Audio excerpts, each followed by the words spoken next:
Fear is the path to the dark side.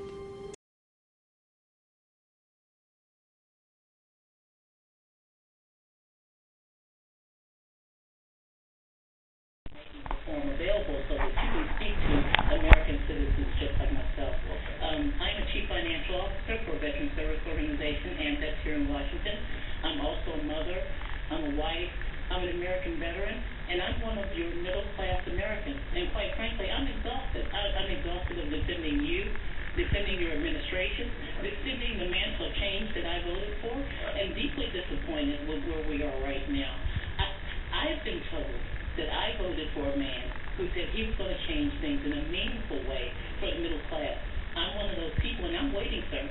I'm waiting. I don't feel it yet. And I thought, well, it wouldn't be a great measure. I would feel it in some small measure. I have 2 children in private school, and the financial recession has taken an enormous toll on my family.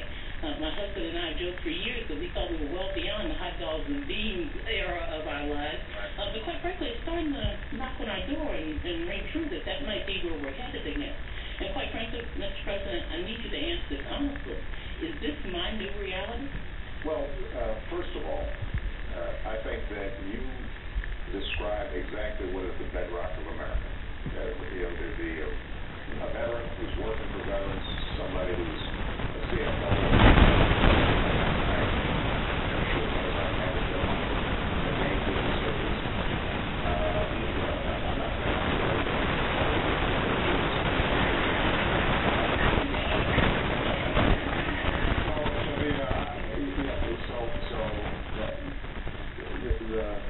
The life you describe, one of responsibility, looking after your family, contributing back to your community, that's what we want to reward.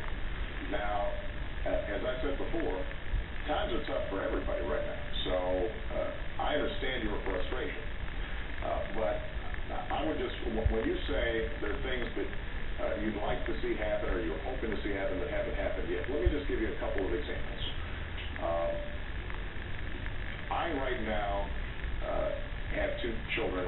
It sounds like you've got kids as well. 2 girls. 2 girls. Mm-hmm. You're going to be thinking about college soon. Next year.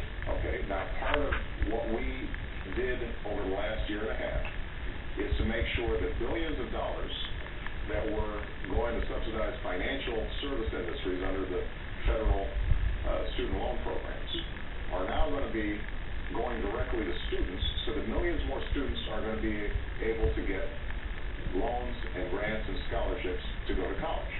Now, that's going to have an impact on a whole bunch of kids out there, including maybe yours. If you have a credit card, which I assume you do. Well, see, now you're really, now you've shown how responsible you are. But if you have a mortgage or a credit card or any kind of financial dealings out there, as a consequence of the changes we made, the credit card companies can't increase your interest rate without notifying you, and they can increase your interest rate on your previous balances. In terms of getting a mortgage, you can't have a mortgage broker steer you to a mortgage that ultimately is going to cost you more money because maybe they're getting a financial incentive to do so. Those things are now against the law. So there are a whole host of protections in there. You are a parent who has children. If your child, heaven forbid, had a pre-existing condition, before I took office, you were out of luck in terms of being able to get health insurance for that child. Now, insurance companies have to give you health insurance for that child. And by the way, that health insurance company can drop you if you get sick. So there are a whole host of things that we put in place to make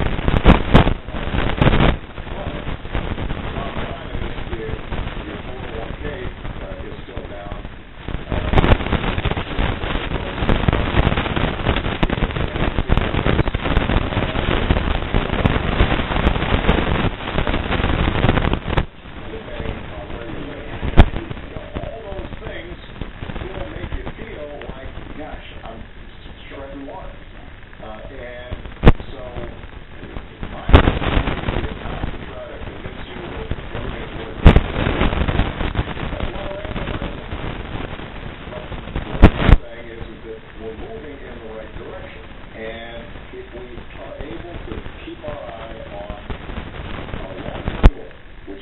sure that every family out there, if they're middle class, that they can pay their bills, have the security of health insurance, retire with dignity and respect, send their kids to college.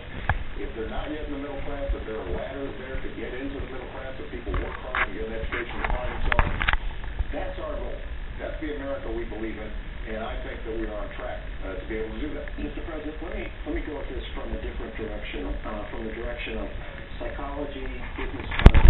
Turn them off!